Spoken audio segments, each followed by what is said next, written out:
allegiance to the flag of the United States of America and to the republic for which it stands, one nation, under God, indivisible, with liberty and justice for all.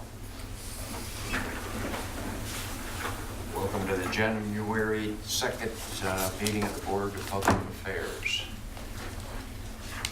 First, we have an announcement to make, and Rhonda, if you would. Thank you. For the public and those members that are present, we would like to inform you that due to personal reasons, Bonnie Kimpling Kelly has chosen to not take her position. She is not going to be sworn in for her 4-year term. Therefore, we had to look to fill her vacancy. And our charter does not speak to the issue when a person does not take their office or their oath of office. So we looked therefore to the Ohio Revised Code, and section 3.01 and 3.02 of the Ohio Revised Code states that when an elective office becomes vacant and is filled by appointment, such appointee shall hold the office until the appointee's successor is elected and qualified. In a situation such as this, that means that the person who previously held the office will remain in office until such time as a successor is qualified to hold that office. Therefore, Mr. Salisbury, who thought he was going to resign, still holds the office until such time as the board finds a successor. And so at this time, we would like to ask Mr. Salisbury if he would please come forward and accept to remain in that position until such time as a successor is appointed. You've been drafted. I guess. You don't have a chair?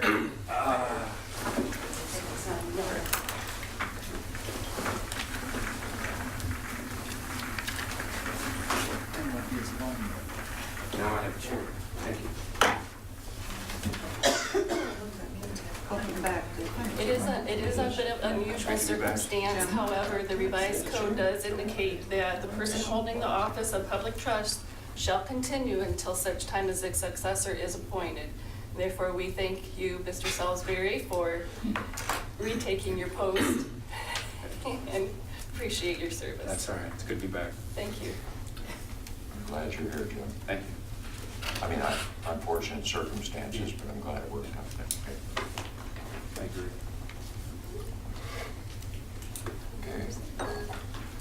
Next on the agenda is to approve the minutes of the December 29th special meeting. We've all been presented with that. See any additions or corrections? I did not see any additions or correction. I move we accept the minutes of the last meeting. Second. Carrie, Yes. Joe, Yes. Dick, Yes. Tom, Yes. Jim. Yes. Next on the agenda is a hearing of public concerns. Seeing none, we'll move on. Next is a verbal report on the denial of service internet attack. And Joe, would you please?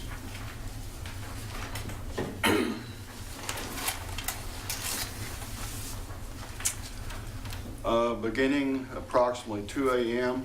on Saturday, December the 30th, we began receiving some DOS attacks on one of our main internet circuits, and that is a denial of service attack.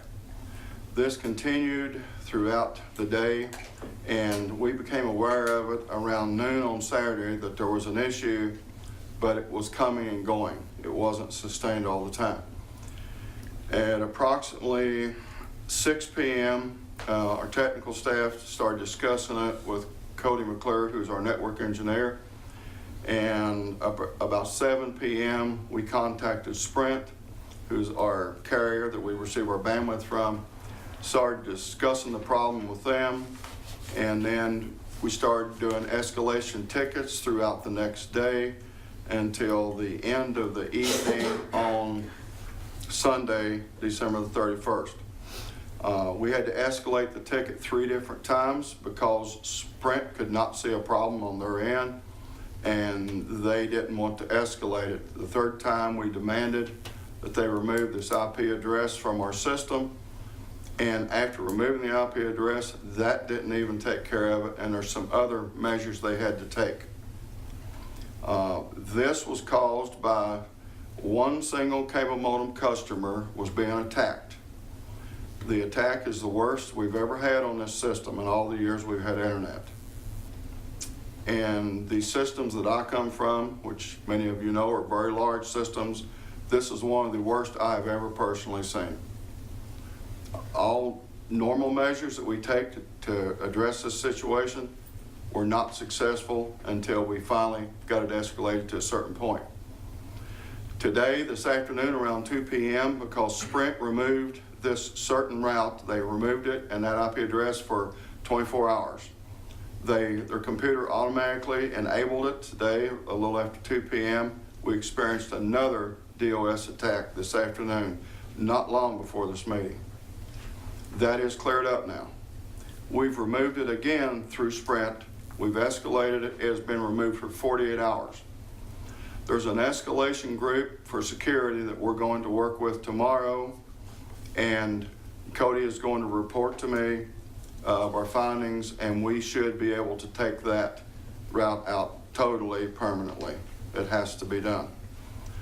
This, usually if we have a cable modem customer and this occurs, we've had this before, but it's usually for like an hour or no more than an hour, hour and a half, and then we disable it, and we basically turn off the cable modem service to that residence, and that attack drops because there's nothing for them to hit anymore. There's a lot of things that can cause this. This particular attack is so serious because it is coming from an IP address in China. And these people are very sophisticated. They set up a script and special software, and they just enable this and activate it and walk away from it. And it automatically refreshes and sends out another attack ever so often. It can be anywhere from 15 minutes to 2, 3, 4 hours. And when it does that, since our circuit is already nearing capacity because of everybody home and a lot of people using it in the cold weather, it doesn't take a lot for this person over there to saturate our circuit. When it saturates the circuit, the cable modems cannot get IP addresses, they cannot send traffic out, they can't download traffic in. And that's why people's service stops working. When the DOS attack goes away for a period of time and they remove it, then everybody's cable modem service comes back up. So what I would ask the customers to do at this time is bear with us and have patience with us. We're going to get this resolved, and at this point in time, everyone should be fine for 48 hours, and we should have this taken care of before that time. Anybody have any questions? Joe, I think what some folks may wonder is why someone in China might be launching that sort of attack against someone in Bryan. Do you have any? You mean what would cause that? Right. The normal typical cause that we have that causes DOS attacks. Years ago, it used to be peer-to-peer traffic. That's not significant anymore. Most of the time, it's online gaming. And what happens is you have a person who plays online games literally with thousands of people all over the world and in our country. Sometimes they're very proficient at the game and they do very well. And they agitate some other people who have the technology and the ability and the know-how to launch these attacks on them and basically to shut them down to where they cannot continue playing the game. This attack did not affect any of the City of Bryan offices. It did not affect any of our fiber customers. It did not affect our firewall, our servers, or any of our SCADA or internal equipment. It was totally directed at this one IP address. And even though we removed the cable modem service, they were still saturating this circuit trying to attack that IP address. Any other questions? So it could be revenge? Yes, sir. Well, it is. It is revenge. Yes, sir. Yes, sir. When they launch this, there's no specific other reason to do that. Is there any way you can protect the rest of the system when somebody goes after one particular person like that? The only way we could do it, Jim, is we would have to have a massive circuit size that they would have trouble filling it up. When we do the upgrades this year to the internet, it will help something like this, especially if it's a smaller attack. When we go to the larger circuit, which will be 5 times larger than we currently have for cable modems, something like this may slow the traffic down some, but it will take a lot to get it to saturate the circuit, and that will be a great relief to us. But as far as stopping that attack coming, from whether it's in China or New York or wherever, the only way to stop it is you have to remove that IP address. And Sprint has to do that for us at this time. I'm going to research other technologies that will allow us to manage that better ourselves internally. So we'd have a faster response time Yes. if this happened again, if we Yes. could control more of Yes. it. Mhm. I've been working on this all day, and I have multiple ideas of some technologies we may be able to use where we don't have to depend on Sprint and wait on them. We can do it ourselves much quickly. Much better.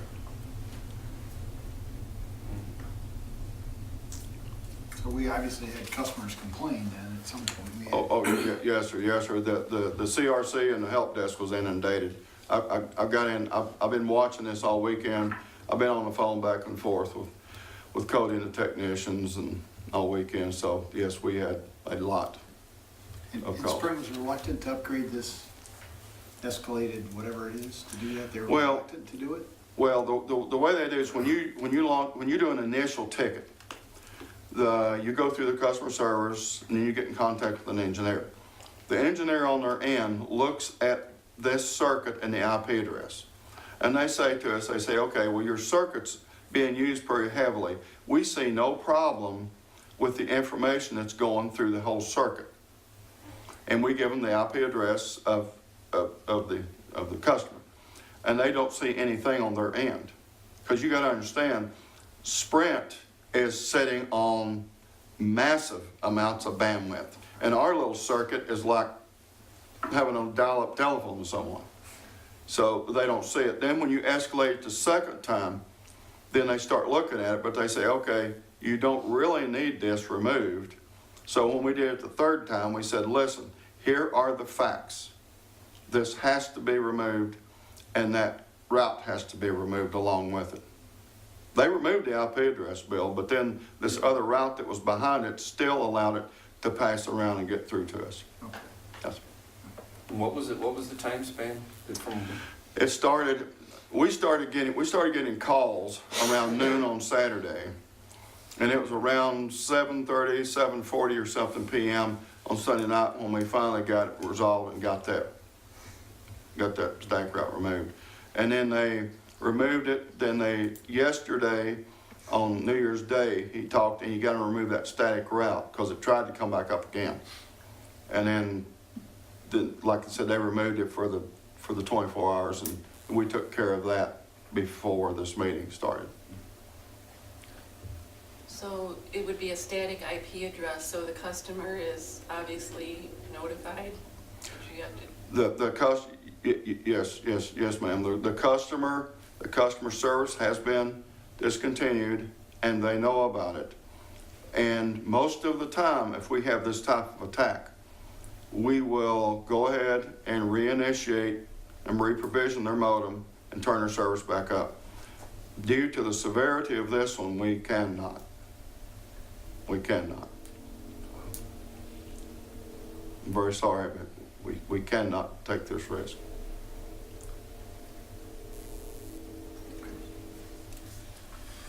Any other questions? So the customer's gonna have to go elsewhere to get internet service to protect the whole of the system. Sorry to say, Bill. That's what it That, sounds. once we do the upgrades, if they want to come back to us, we will bring them back and we will monitor the situation. We cannot have them with what we have today. Yeah.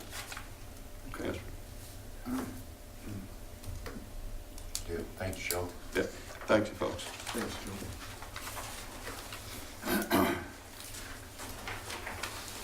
And next on the agenda is part of our reorganization 2018. We need to nominate and appoint a board chair and a vice chair. I think we'll start with the board chair. Nominations. I'll nominate Dick Long. I'll second. Jim, Yes. Tom, Yes. Dick, Abstain. Karen, Yes. Bill. Yes. Congratulations. Thanks.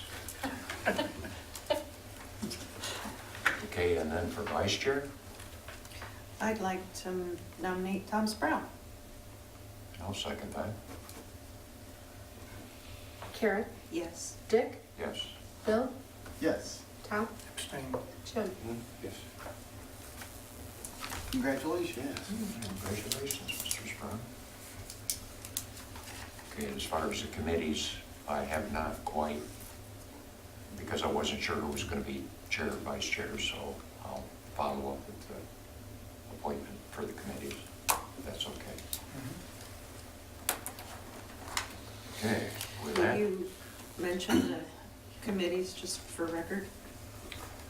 yes. we Just the have- name of the committees? Yes, we have Finance Committee, Water Committee, Communication, Electric, the BIPAC Committee, which will be Tom Sprout, has agreed to, Technology, HR, and the OMEA alternate, which is myself. The other committees I haven't, because I wasn't sure, so I'll get back with you on that. Okay, next on the agenda is a request and a resolution to authorize the All-Glaze Hydroelectric Plant Equipment Benefit Cost Analysis. Would you please number and read? Resolution number 1, 2018, authorizing the Director of Utilities to execute an agreement with Stantec Consulting Services Incorporated for All-Glaze Hydroelectric Plant Hydrogeneration Equipment Preliminary Benefit Cost Evaluation.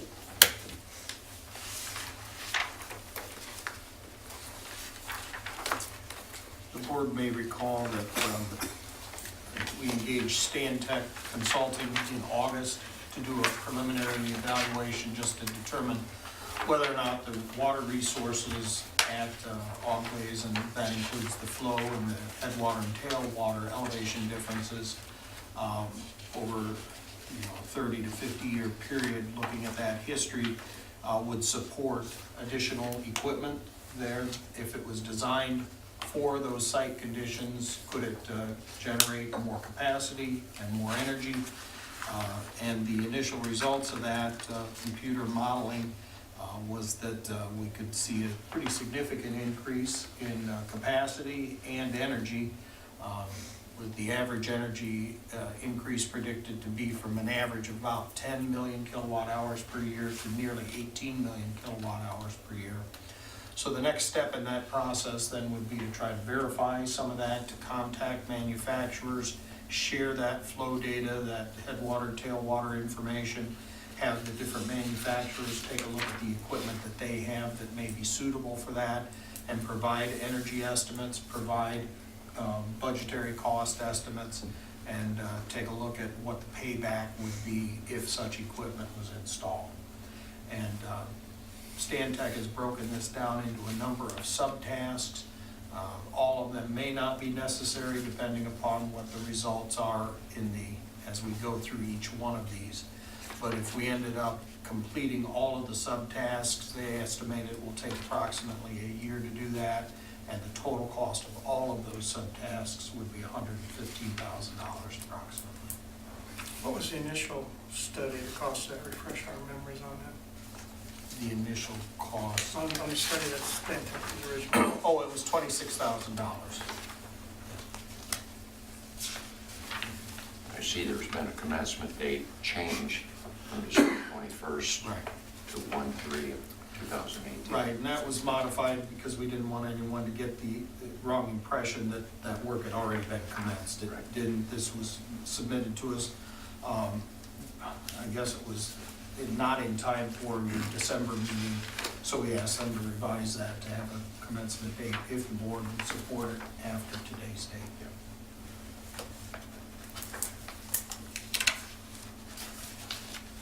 Kevin, on subtask 4 and updated energy estimates, I guess my question there is, my comment there is that after they do some of these analysis and estimates, that the original projection that we could increase to 17.79 million kilowatt hours might be affected by something like the draft tubes or? That's correct. Something like that?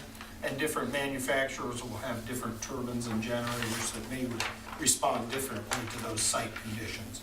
So they will ask the manufacturers to provide that energy estimate to us using their equipment with our specific site conditions. So that 17.79 might be lower Or higher. That's correct.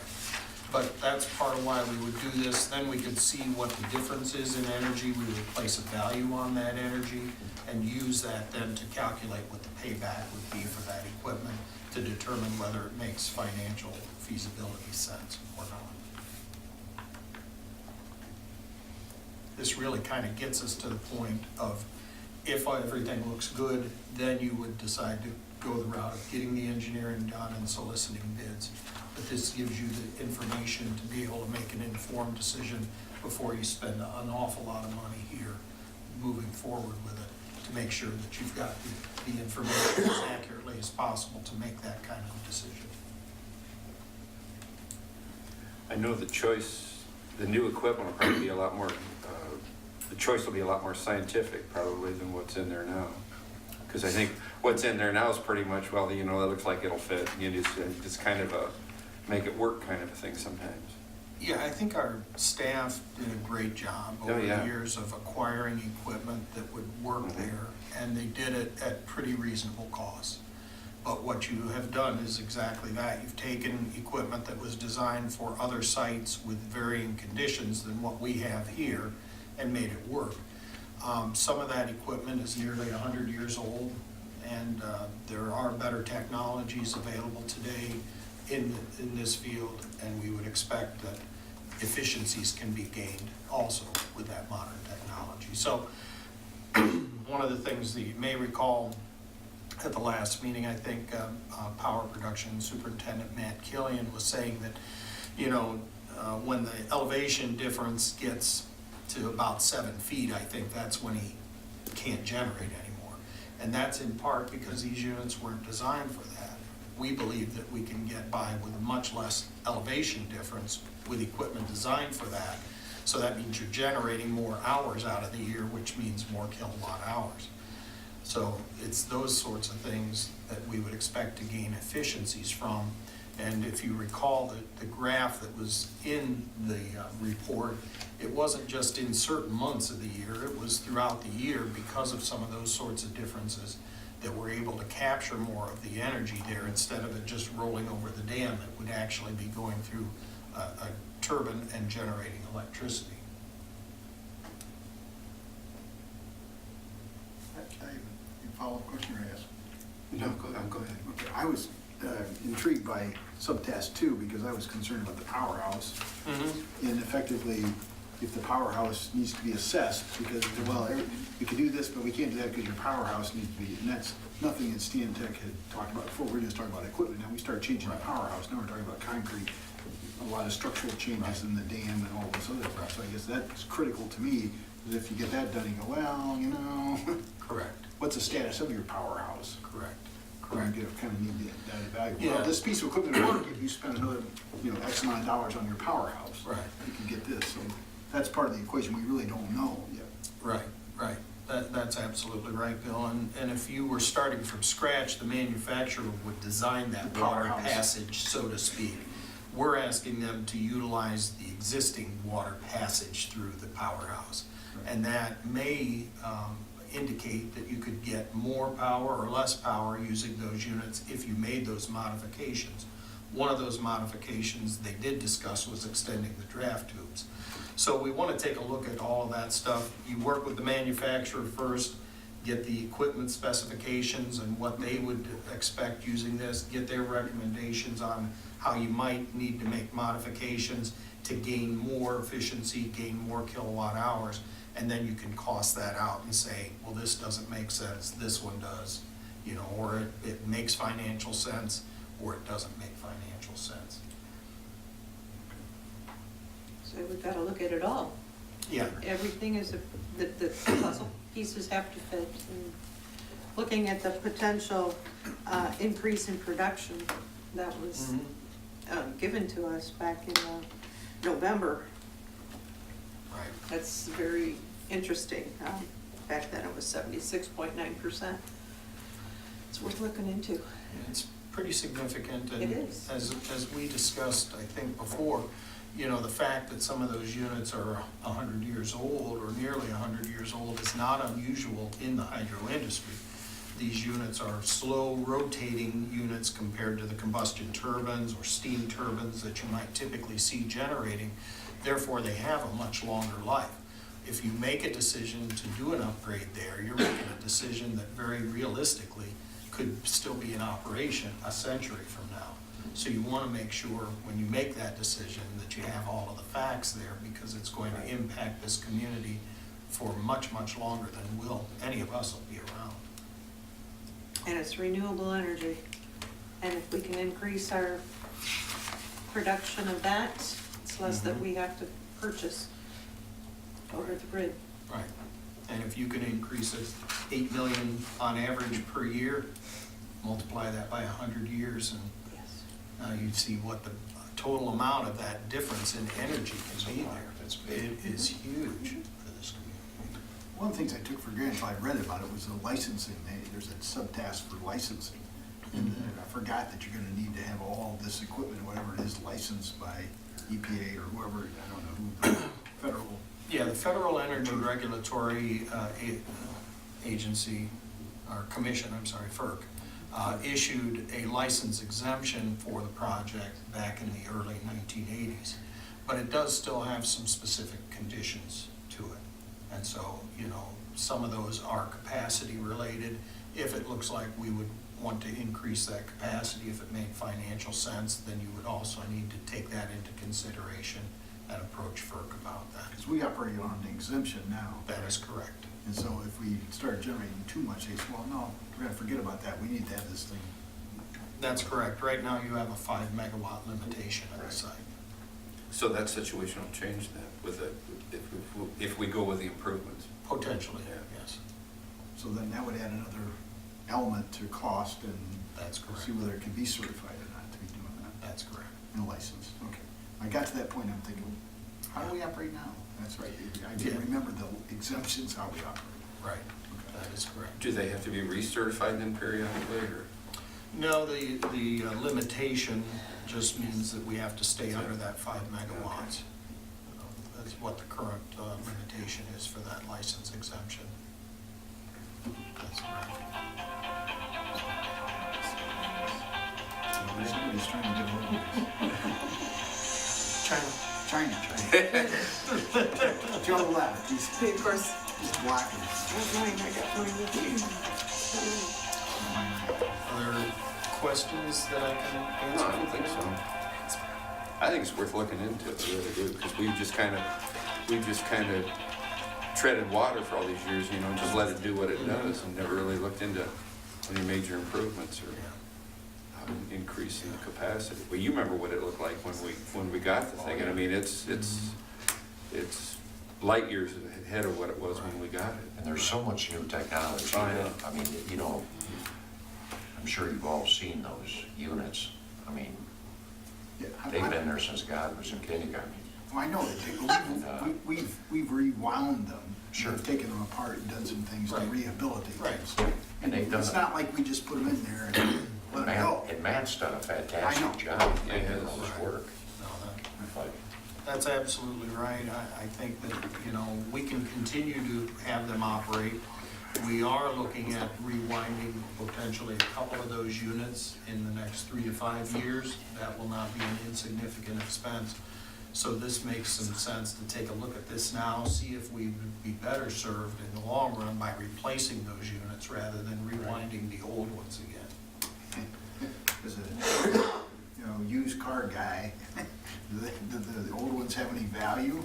If you took them out of there? They do. And sell them to somebody or? They were used when we bought them. Yeah, they were. Yeah, there's there's other places that would be interested in Yep. bidding on them. So we trade it out, Bill. Purchasing. Trade them in. Put them on your lot. Hey, 1909 Turbo Ford, Yeah. slightly used. Some of those were offered up for sale, and we competed against other interested parties to obtain them, so. Looks good. I'll move. Second? Bill, Yes. Karen, Yes. Dick, Yes. Tom, Yes. Jim. Yes.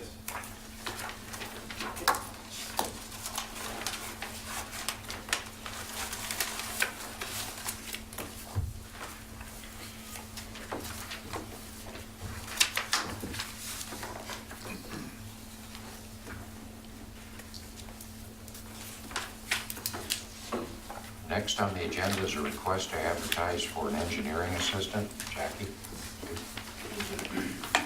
If the board may recall, in the fall of 2017, we reviewed the retirement analysis and a succession plan for 2018, which was included in the budget that was recently passed. The first position that we would like to advertise and bring back to the board with a hire is the engineering assistant. We had a student intern from Northwest State up until the end of the year, and he is now starting a position in Columbus this week. So we have lost that.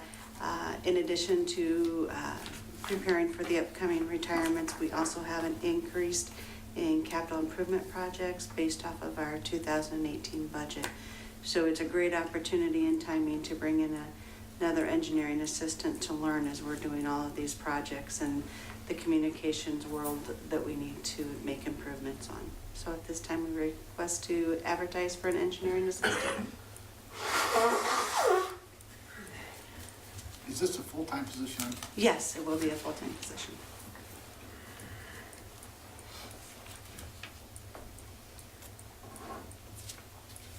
I would like to move that we advertise for a full-time I'll second. engineering assistant. Karen, Yes. Jim, Yes. Dick, Yes. Bill, Yes. Tom. Yes. Thank you, Jackie. You're in agreement, right, Nate? I'm sure you are. Teach him well, Nate. Okay, next on the agenda is pay the bills. I'll make a motion we pay the bills. Second?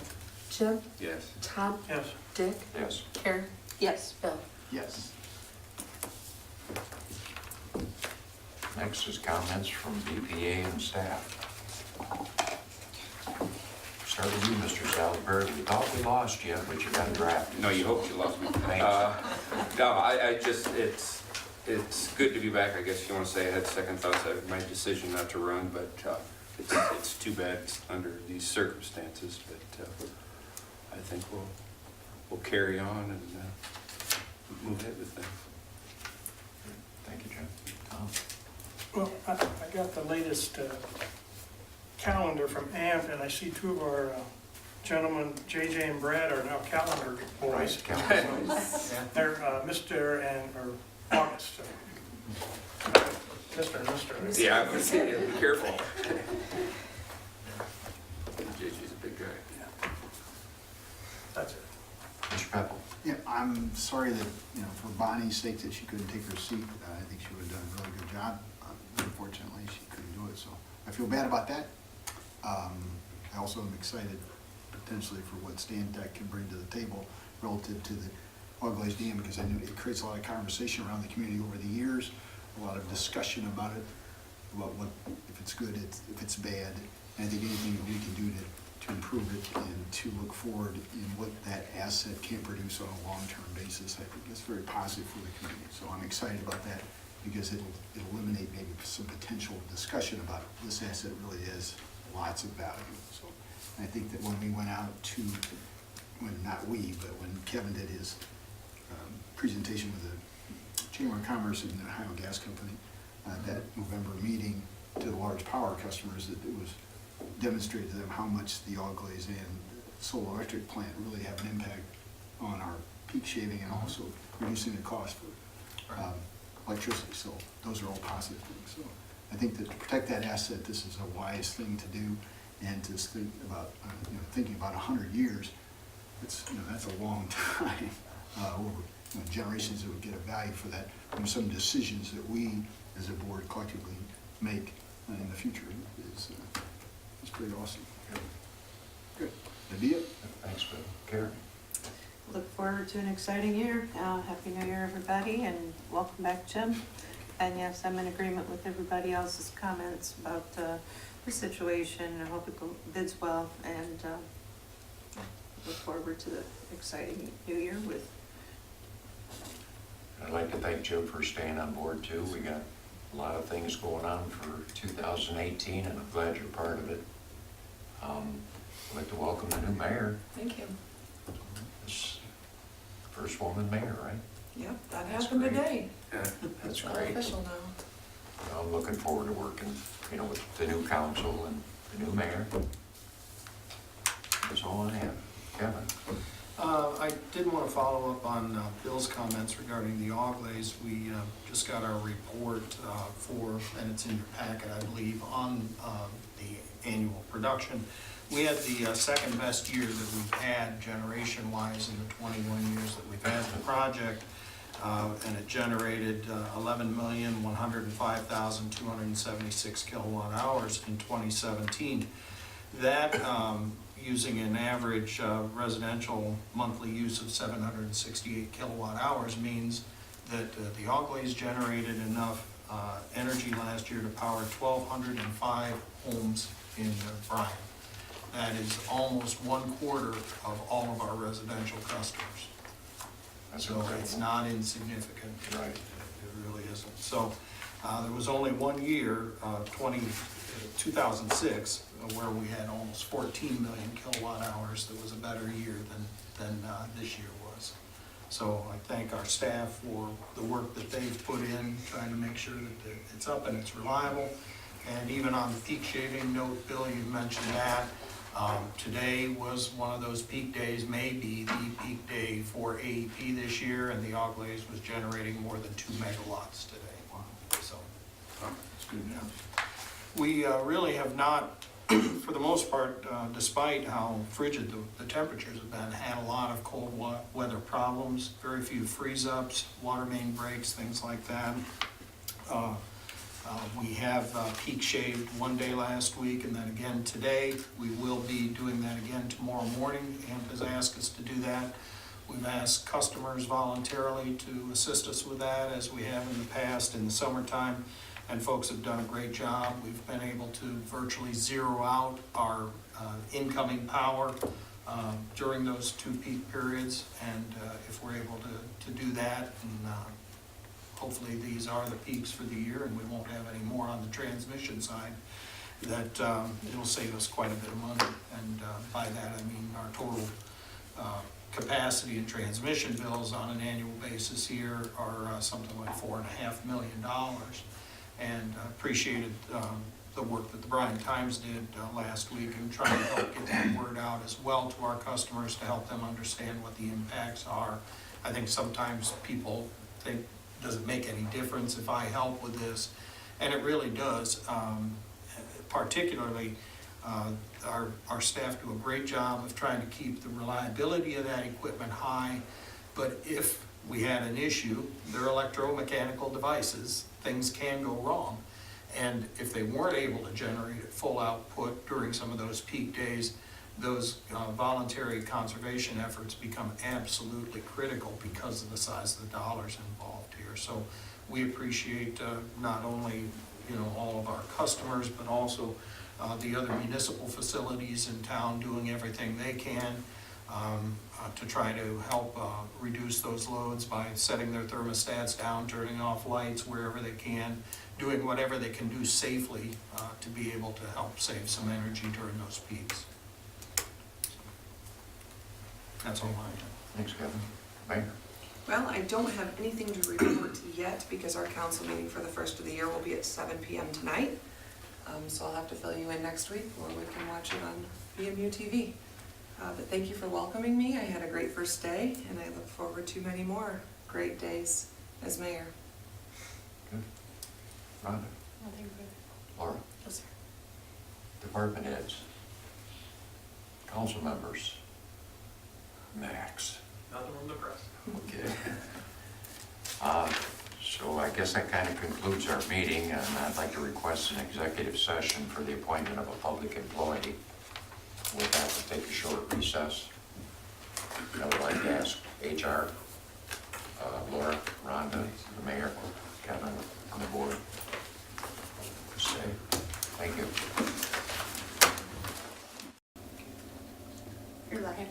Okay. As I have explained to the board, according to the Ohio Revised Code, section 3.01 and in 3.02, it does indicate that when an elected official cannot take office, such as the case with Bonnie Kimpley Kelly, that the person who was in that seat would remain in office until such time as someone is appointed or elected into that office. And it's my understanding that Mr. Salisbury would be willing to serve out that time, which would consist of a year until such time as the general election is held in November. Therefore, if the board would so approve, I believe we should follow the Ohio Revised Code in making a motion to reappoint him into that position for that time period and allow him to officially be sworn in. As also is required under the Ohio Revised Code, we must give that information to the Board of Elections and to the Secretary of State within 7 days. So if the board is willing, I would like for the official minutes to have a motion to officially put him back into that position and be sworn in as such. I move that we, in accordance with the Ohio Revised Code, that we allow Jim Salisbury to remain in position with the Bryan Board of Public Affairs. Second. Tom? Yes. Bill? Yes. Dick? Yes. Karen? Yes. Jim? Abstain. Welcome aboard, Jim. Thank you. Well, we need to get you Thank sworn in. Thank you. Glad to do it.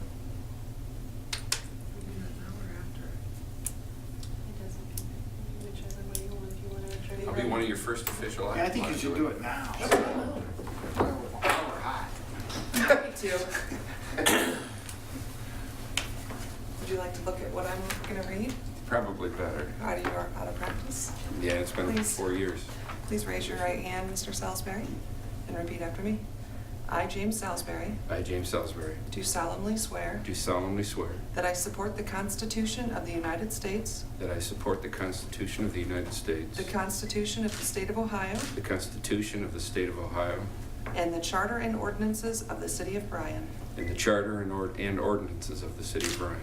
I further solemnly swear I further solemnly swear that I will not be influenced by any consideration that I will not be influenced by any consideration except that of merit and fitness except that of merit and fitness in the appointment or discharge of employees, in the appointment or discharge of employees, that I will not make or authorize that I will not make or authorize the expenditure of public money the expenditure of public money otherwise than for adequate consideration otherwise than for adequate consideration and efficient service to the City of Bryan, and efficient service to the City of Bryan, and that I will faithfully, and that I will faithfully, in all other respects, in all other respects, discharge the duties of the office of the Board of Public Affairs member discharge the duties of the office of Board of Public Affairs member of the City of Bryan of the City of Bryan to the best of my ability. to the best of my ability. So help me God. So help me God. Congratulations. Okay. Can I use your pen? Yes, oh, Okay, great. everybody's got a pen. Yep. So you get the top line, I get the bottom. Okay. And we can sign both copies. Circle that.